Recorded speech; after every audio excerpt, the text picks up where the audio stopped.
Scan to unlock Sovi and ace your tests. Inverse relationship questions are quick if you track what changes together. So watch this figure comparison and lock the best evidence fast.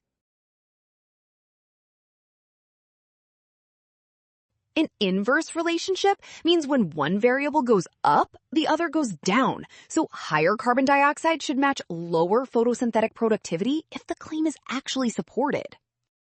Figure 2 is the key because it compares gross and net photosynthesis at low versus high carbon dioxide, and both rates are lower under high carbon dioxide conditions. That directly matches the claim. As carbon dioxide concentration increases, photosynthetic productivity decreases. So the choice describing both lower rates at high carbon dioxide wins.